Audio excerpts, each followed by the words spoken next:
ಜೈ ಭಗವಾನ್. ಎಲ್ಲರಿಗೂ ನಮಸ್ಕಾರ. ಓಂ ಮಹಾದೇವಿ ಚ ದ್ವಿಷ್ಣುಪತಿ ಚ ಮಹಿತನ್ನೋ ಐಶ್ವರ್ಯಲಕ್ಷ್ಮಿ ಪ್ರಚೋದತೆ. ಎಲ್ಲರಿಗೂ ನಮಸ್ಕಾರ. ಇವತ್ತಿನ ವಿಶೇಷ ಸಂಚಿಕೆಯಲ್ಲಿ ಅನೇಕ ವಿಚಾರಗಳನ್ನು ನಾವು ತಿಳ್ಕೊಳ್ಳೋಣ. ಮೊದಲನೇದಾಗಿ ಮಾಟ ಮಂತ್ರ ವಾಮಾಚಾರ.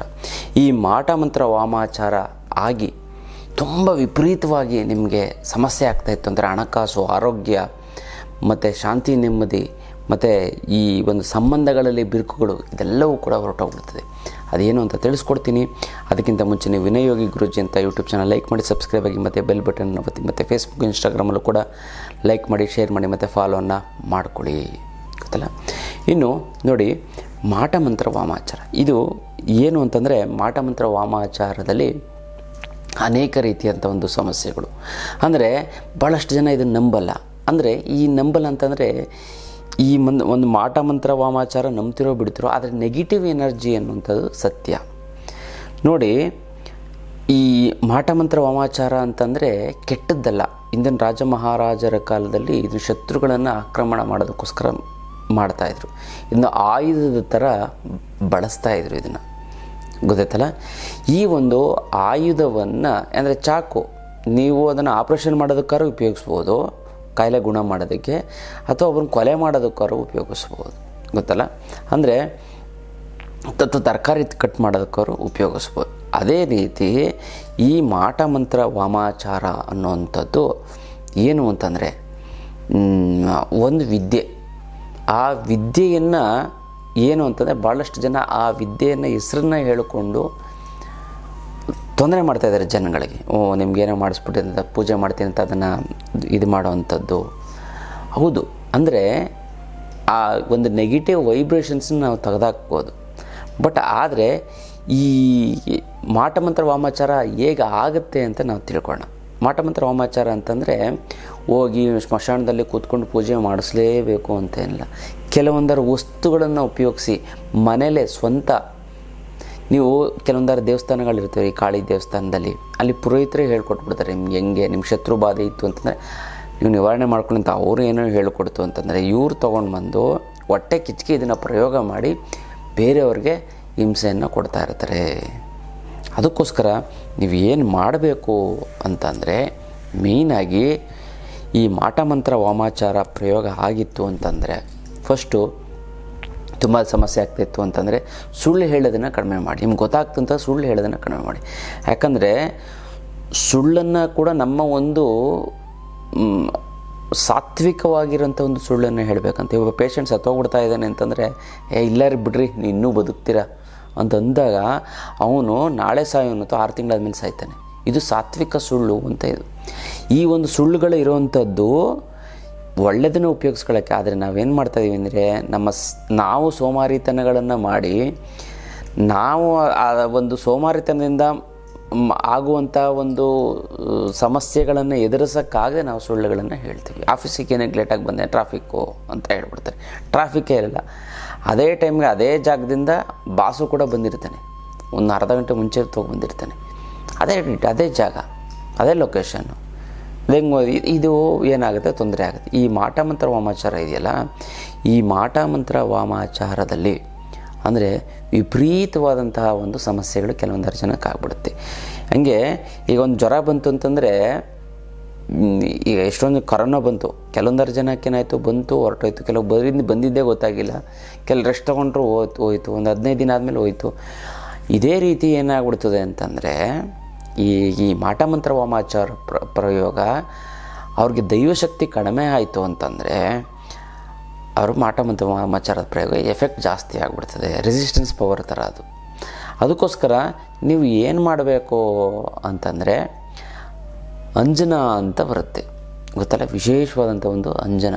ಆ ಅಂಜನನ ನೆತ್ತಿಗೆ ಮತ್ತು ಕಾಲಿಗೆ ಹಾಕೋಬಿಡಬೇಕು, ಗೊತ್ತಲ್ಲ? ಇದನ್ನು ಏನು ಅಂತಂದರೆ ವಿಶೇಷವಾಗಿ ನಾನು ಯೂಟ್ಯೂಬಲ್ಲಿ ನೀವು ಸರ್ಚ್ ಮಾಡಿ, ನಾನು ಹೇಳಿದ್ದೀನಿ ಇದ್ರ ಬಗ್ಗೆ. ಅದನ್ನು ನೀವೇ ಮನೆಯಲ್ಲೇ ತಯಾರು ಮಾಡಿಕೊಂಡು ಮಂಗಳವಾರ, ಶುಕ್ರವಾರ, ಅಮಾವಾಸ್ಯೆ, ಹುಣ್ಣಿಮೆ ದಿನ ಇದನ್ನು ಹಾಕ್ಕೋಬೇಕು, ಗೊತ್ತಲ್ಲ? ಅದು ನೀವು ಹೇಳಿದ್ದನ್ನು ತಯಾರಿ ಮಾಡ್ಕೊಳ್ಳಿ. ಅಕಸ್ಮಾತ್ ಇಲ್ಲ ಅಂತಂದರೆ ನಮ್ಮ ಹತ್ರ ಬನ್ನಿ, ನಾನು ನಿಮಗೆ ಅದನ್ನು ಕೊಡ್ತೀನಿ. ಎಂಥ ಮಾಟ ಮಂತ್ರ ವಾಮಾಚಾರ ಇದು, ಬೆವ್ರ ಮೂಲಕ ಅದು ಇಳಿದು ಹೊರಟೋಗ್ಬಿಡ್ತದೆ. ಇದು ನೀವು ಖುಷಿಯಾಗಿ ನೆಮ್ಮದಿಯಾಗಿ ಚೆನ್ನಾಗಿರ್ಬೋದು, ಗೊತ್ತಲ್ಲ? ಸಣ್ಣ ಪುಟ್ಟ ವಾಮಾಚಾರ. ದೊಡ್ಡ ಇದೆ ಅಂತಂದರೆ ಪೂಜೆ, ವ್ರತ ಇನ್ನು ಬರಬೇಕಾಗಿರೋ ದುಡ್ಡು ಬರ್ತಾ ಇಲ್ಲ ಅಂದರೆ ಕೊಡೋರಿಗೆ ಕೊಡೋಕ್ಕಾಗ್ತಾ ಇಲ್ಲ ಅಂದರೆ ಸಿಕ್ಕಾಪಟ್ಟೆ ಸಾಲ ಆಗಿತ್ತು ಅಂದರೆ ಗುರುಗಳೇ ದುಡ್ಡು ನೀರು ಥರ ಖರ್ಚಾಗ್ತಾಯಿದೆ ಗುರುಗಳೇ ಏನು ಮಾಡೋದು ಅನ್ನೋದೇ ಗೊತ್ತಾಗ್ತಾ ಇಲ್ಲ ಅಂದರೆ ಅದಕ್ಕೆಲ್ಲ ತಲೆನೇ ಕೆಡಿಸ್ಕೊಬಿಡಿ. ಇದಕ್ಕೆಲ್ಲ ಏಕೈಕ ರಾಮಬಾಣ ಅಂದರೆ ಅಷ್ಟಲಕ್ಷ್ಮಿ ಯಂತ್ರ. ಈ ಅಷ್ಟಲಕ್ಷ್ಮಿ ಯಂತ್ರ ಮನೆ ಇಟ್ಟಂತಂದರೆ ನಿಮ್ಮ ಹಣಕಾಸಿನ ಸಮಸ್ಯೆ ಸಂಪೂರ್ಣವಾಗಿ ನಿವಾರಣೆ ಆಗಿಬಿಡ್ತದೆ. ಸಾಲ ಪಟ್ಟಂತ ತೀರೋಗ್ಬಿಡ್ತದೆ. 6 ತಿಂಗಳು ವರ್ಷದಲ್ಲಿ ಅದು ಎಂಥದ್ದೇ ಕೋಟಿ ಸಾಲ ಇದ್ರೂ ಸಂಪೂರ್ಣವಾಗಿ ನಿವಾರಣೆ ಆಗಿಬಿಡ್ತದೆ. ಗೊತ್ತಲ್ಲ, ಇದು ಅದ್ಭುತವಾದಂಥ ಒಂದು ಯಂತ್ರ. ಈ ಯಂತ್ರವನ್ನು ನಿಮ್ಮ ಮನೇಲಿ ಪ್ರತಿಷ್ಠಾಪನೆ ಮಾಡಿದ್ದೆ ಆಯಿತು ಅಂತಂದರೆ ನಿಮಗೆ ಸಾಕ್ಷಾತ್ ಲಕ್ಷ್ಮೀ ದೇವಿನ ಮನೇಲಿ ನಡೆಸ್ತಾ ಹಾಗೆ. ಇದಕ್ಕೆ ಮುಟ್ಟು ಕಟ್ಟು ಚಟ್ಟು ಮಡಿ ಮೇಲಿಗೆ ಸುತ್ತಕ ಗಿತ್ಕ ವೆಜ್ಜು ನಾನ್ ವೆಜ್ ಜಾತಿ ಗೀತಿ ದಿಕ್ಕು ಗಿಕ್ಕು ಆ ಥರದ್ದೇನೂ ಇಲ್ಲ. ಇಟ್ಟರೆ ಸಾಕು ಕೆಲಸ ದೇವ್ರ ಮಲ್ಲಾರು ಇಡ್ಬೋದು, ಬೀರಿನಲ್ಲಾರು ಇಡ್ಬೋದು. ಪ್ರತಿದಿನ ಪೂಜೆ ಮಾಡಲೇಬೇಕು ಅಂತ ಏನಿಲ್ಲ. ಪೂಜೆ ಮಾಡಲಿಲ್ಲ ಅಂತಂದು ಕೂಡ ನಡೀತೀನಿ. ಅದ್ಭುತವಾದಂಥ ಒಂದು ಯಂತ್ರ. ಇದು ಕರ್ಮ ಕಳೆದಿದ್ರೆ ಮಾತ್ರ ಇದನ್ನು ತೊಗೊಳೋದಕ್ಕಾಗೋದು. ಖಂಡಿತವಾಗ್ಲೂ ನಿಮ್ಮ ಮನೆಯಲ್ಲಿ ಅಷ್ಟಲಕ್ಷ್ಮಿ ಯಂತ್ರ ಇತ್ತು ಅಂತಂದರೆ ಜೀವನದಲ್ಲಿ ಒಮ್ಮೆ ಅಷ್ಟಲಕ್ಷ್ಮಿ ಯಂತ್ರ ತೆಗೆದುಕೊಳ್ಳಿ, ನಿಮ್ಮ ಎಲ್ಲ ಸಂಪೂರ್ಣವಾದಂಥ ಒಂದು ಸಮಸ್ಯೆಗಳು ಬಗೆಹರಿದು ಹೋಗ್ಬಿಡ್ತದೆ. ಅಲ್ಲ, ಇದು ವಿಶೇಷವಾದಂಥ ಒಂದು ಇದು ಯಂತ್ರ ಮಾಡ್ಕೊಳ್ಳಿ, ತುಂಬ ಚೆನ್ನಾಗಾಗುತ್ತೆ, ಒಳ್ಳೆಯದು ಆಗ್ತಾ ಬರುತ್ತೆ. ಮತ್ತು ವಿಶೇಷವಾಗಿ ಪುಣ್ಯಕ್ಷೇತ್ರ ದರ್ಶನ ಪ್ರತಿ ತಿಂಗಳು ವಿಶೇಷವಾದಂಥ ಒಂದು ಪುಣ್ಯಕ್ಷೇತ್ರ ದರ್ಶನ ಇರುತ್ತೆ. ನಾವು ಸ್ವತಃ ಒಂದು ಆಧ್ಯಾತ್ಮ ಪಯಣ ಅಂತ ಮಾಡ್ತಾಯಿದ್ವಿ. ಮುಂದಿನ ತಿಂಗಳು ಕೇರಳಕ್ಕೆ ಹೋಗ್ತಾಯಿದ್ದೀವಿ. ಅದೇ ಮುಂದಿನ ತಿಂಗಳು ಕಾಮಾಖ್ಯಗೆ ಹೋಗ್ತಾಯಿದ್ದೀವಿ.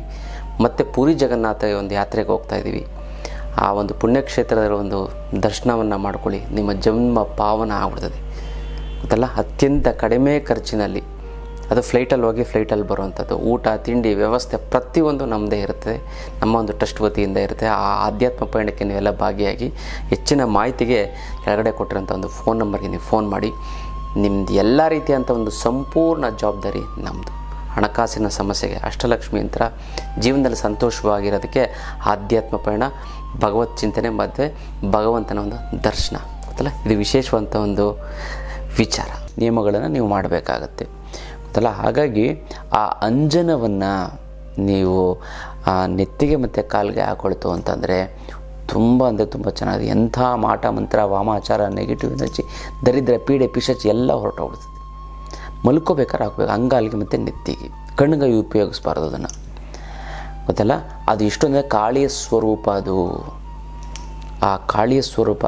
ನೀವು ಏನು ಅಂತಂದರೆ ವರ್ಷಕ್ಕೆ ಒಮ್ಮೆ ಆದರೂ ಕೂಡ ನೀವು ಅದನ್ನು ಹಣೆಗೆ ಹಚ್ಕೊಳ್ಳಿ. ನಾನು ಹೇಳ್ಕೊಟ್ಟಿದ್ದೀನಿ, ನಾನು ಆಲ್ರೆಡಿ ಹಿಂದಿಗೆ ನಾನು ಪದೇ ಪದೇ ಹೇಳ್ತು ಅಂತಂದರೆ ಇದಾಗುತ್ತೆ. ಸ್ಕ್ರಾಲ್ ಮಾಡ್ಕೊಳ್ಳಿ, ಅದರಲ್ಲಿ ಸಿಗುತ್ತೆ ನಮ್ಮದು ವೀಡಿಯೋಸಲ್ಲಿ. ಅದನ್ನು ನೀವು ನೆತ್ತಿಗೆ ಹಾಕ್ಕೊಳ್ಬೇಕು. ಇದರಲ್ಲಿ ಕಾಳಿ ಸ್ವರೂಪ ಇರುತ್ತೆ. ದಾರಿದ್ರ್ಯ ಲಕ್ಷ್ಮಿ ಹೊರಟೋಗ್ಬಿಡ್ತಾಳೆ. ನಿಮಗೆ ಆರೋಗ್ಯ ಹಣಕಾಸು ಎಲ್ಲ ತುಂಬ ಚೆನ್ನಾಗಾಗುತ್ತೆ. ಅಕಸ್ಮಾತ್ ಸಿಗಲಿಲ್ಲ ಅಂತ ಅಂದರೆ, ಅಕಸ್ಮಾತ್ ನಿಮ್ಗೆ ಗೊತ್ತಾಗಿಲ್ಲ, ನೀವು ಮಾಡ್ಕೊಳಕ್ಕಾಗಿಲ್ಲ, ಗುರುಗಳು ನೀವೇ ಕಳಿಸಿದ ನನಗೆ ಫೋನ್ ಮಾಡಿ, ನಾನು ನಿಮಗೆ ಯಾವ ರೀತಿ ಮಾಡಬೇಕು ನಮ್ಮ ಆಫೀಸಿಗೆ ಫೋನ್ ಮಾಡ್ತು ಅಂತಂದರೆ ಅದು ಹೇಗೆ ಅಂತ ನಮ್ಮ ಹತ್ರನೂ ಕೂಡ ಸಿಗುತ್ತೆ. ಬೇಕಾದ್ರೆ ಅದನ್ನೇ ಕೂಡ ನೀವು ಅದನ್ನು ತೊಗೊಂಡು ನೀವು ಹಚ್ಕೋಬೋದು. ಗೊತ್ತಲ್ಲ, ಹಚ್ಕೋತು ಅಂತಂದರೆ ಸಾಕು. ಮಾಟ ಮಂತ್ರ ದರಿದ್ರ ಪೀಡೆ ಪಿಶಾಚಿ ಅಂತ ಎಷ್ಟೊಂದು ಜನ ಇಷ್ಟು ಥರ ನಮ್ಮ ನರಳ್ತಾ ಇರ್ತಾರೆ ಗೊತ್ತಾ. ನಾನು ಬಂದವ್ರಿಗೆಲ್ಲ ನಾನೇನು ಮಾಡ್ತೀನಿ, ಅದನ್ನು ಕೊಡ್ತಾ ಹೋಗ್ತೀನಿ. ತೊಗೊಳ್ಳಿದ್ದೀನಿ, ಹಚ್ಕೊಳ್ಳಿ, ನೀವು ಹೋಗುತ್ತೆ.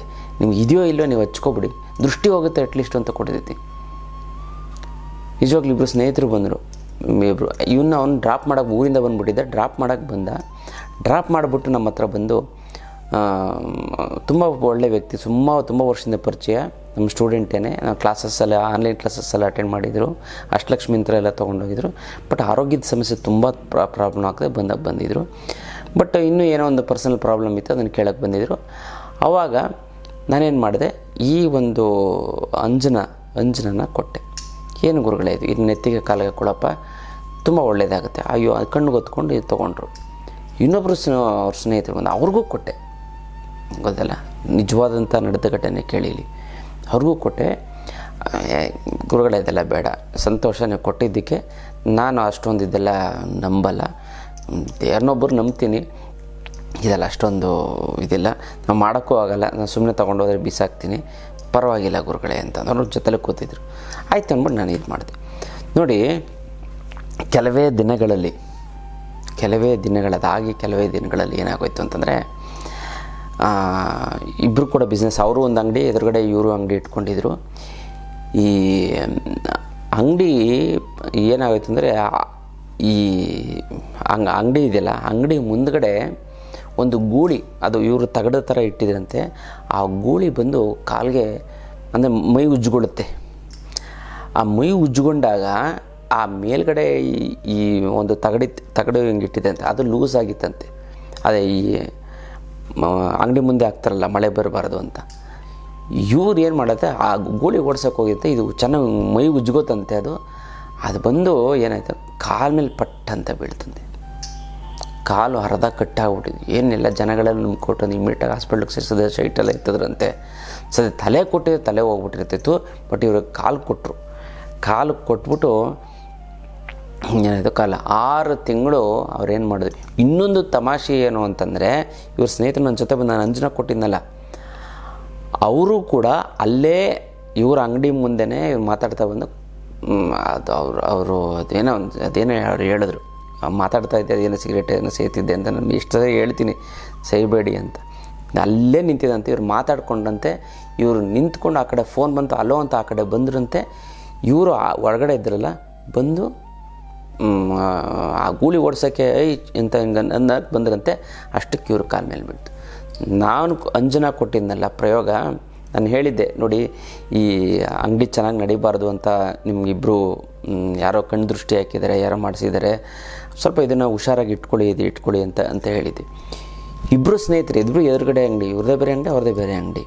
ಬಟ್ ಇವ್ರಂತ ಮಾತಾಡೋಕ್ಕೆ ಫೋನ್ ಅಂತ ಏನೋ ಇದು ಮಾತಾಡೋಕ್ಕೆ ಬಂದಿದ್ದಾರೆ. ಟಕ್ಕಂತ ಆ ಕಡೆ ಹೋಗಿದ್ದಾರೆ. ಹಾಗೆ ಒಂದೇ 2-3 ಕ್ಷಣದಲ್ಲೇ ಬೀಳ್ತದೆ. 6 ತಿಂಗಳು ಅವ್ರ ಅಂಗಡಿ ಲಾಸು, ಲಕ್ಷಾಂತರ ರೂಪಾಯಿ ಲಾಸು. ಇವ್ರು ಬಚಾವತ್ತು ಅವಾಗ ನಾವು ಫೋನ್ ಮಾಡಿ ಹೇಳಿದ್ರು, ಗುರುಗಳೇ ಈ ಥರ ಆಯಿತು ಗುರುಗಳೇ, ನೀವು ಕೊಟ್ಟಿದ್ದನ್ನ ಬೇಡ, ಕಣ್ಣು ಗೊತ್ಕೊಂಡು ಅದೇನೋ ಅವ್ರು ಹಾಕೋಬಿಟ್ಟಿದ್ರು ಎಷ್ಟೊಂದು ಪರಿಹಾರ ಆಗ್ಬಿಡ್ತಿದ್ದು ಗುರುಗಳೇ. ಅವ್ರೊಂದು ಮಾಡಲಿಲ್ಲ, ಬಟ್ ನೀವು ಹೇಳಿದ್ದು ನಾನು ಪಾಲಿಸ್ತಾ ಇದ್ದೀನಿ. ಅದನ್ನು ಹಾಕೋಬಿಟ್ಟೆ, ನಾನು ನೆತ್ತಿಗೆ ಹಾಕ್ಕೊಂಡೆ, ಕಾಲಿಗೆ ಹಾಕ್ಕೊಂಡೆ. ಅದನ್ನು ಪ್ರತಿ ಅಮಾವಾಸ್ಯೆ ಹುಣ್ಣಿಮೆ ಎಲ್ಲ ನೀವು ಹೇಳ್ದಂಗೆ ಬೆವರೆಲ್ಲ ಬಂತು, ಅದೆಲ್ಲ ನೆಗೆಟಿವ್ ಎಲ್ಲ ಹೋಯ್ತು ಅಂತ ಮನಸ್ಸೆಲ್ಲ ಅಗ್ರ ಆಯಿತು, ಫ್ರೀ ಆಯಿತು ಅಂತ. ಬಟ್ ಅವರು ಕೊಟ್ಟಿದ್ದನ್ನು ನೋಡಿ, ದೇವರು ವರ ಕೊಟ್ಟರು, ಪೂಜಾರಿ ವರ ಕೊಡೋದು ಕೊಟ್ಟಿದ್ರು, ಬೇಡ ಅಂತ ಅಂದ್ಬಿಟ್ರು. ಆಮೇಲೆ ಅವರೆಲ್ಲ 6 ತಿಂಗಳು ಆದಮೇಲೆ ನನ್ನ ಹತ್ರ ಬಂದು ಅದೇನೋ ಪೂಜೆ ಗೀಜೆ ಎಲ್ಲ ಮಾಡಿಸ್ಕೊಂಡು ಅಥವಾ ಸಂಕಲ್ಪ ಮಾಡಿಸ್ಕೊಂಡು ನಮ್ಮ ಹತ್ರ ಬಂದು ಅಷ್ಟಲಕ್ಷ್ಮಿ ಹತ್ರ ತೊಗೊಂಡು ಹೋಗಿ ಈಗ ಚೆನ್ನಾಗಿದ್ದಾರೆ ನೋಡಿ. ಅದಕ್ಕೆ ನಂಬ್ತಿರೋ ಏನೋ ಒಂದು ಪ್ರಸಾದ ಅಂತ ಕೊಟ್ಟಾಗ ಕಣ್ಣು ಕೂತ್ಕೊಂಡು ಸ್ವೀಕಾರ ಮಾಡಬೇಕು. ಅದು ಗುರುಗಳು ಕೊಟ್ಟಾಗ ಅದು ಮಾಡಲಿಲ್ಲ. ಸೊ ಹಾಗಾಗಿ ಈ ಮಾಟ ಮಂತ್ರ ಪ್ರಯೋಗವನ್ನು ನೀವು ಆದಷ್ಟು ಅದನ್ನು ನಿವಾರಣೆ ಮಾಡ್ಕೊಳ್ಳಿ. ತುಂಬ ಚೆನ್ನಾಗುತ್ತೆ, ಒಳ್ಳೆಯದಾಗ್ತಾ ಬರುತ್ತೆ. ಗೊತ್ತಲ್ಲ, ಯಾರಿಗೆ ಮಾಟ ಮಂತ್ರ ವಾಮಚಾರ ಪ್ರಯೋಗ ಆಗಿದೆಯೋ ಅವರು ನಿಮ್ಮ ಹೆಸರನ್ನ ಕಮೆಂಟ್ ಮಾಡಿ ಓಂ ಐಶ್ವರ್ಯ ಲಕ್ಷ್ಮೀ ನಮಃ ಅಂತ ಕಮೆಂಟ್ ಮಾಡಿ ಕಳಿಸಿ.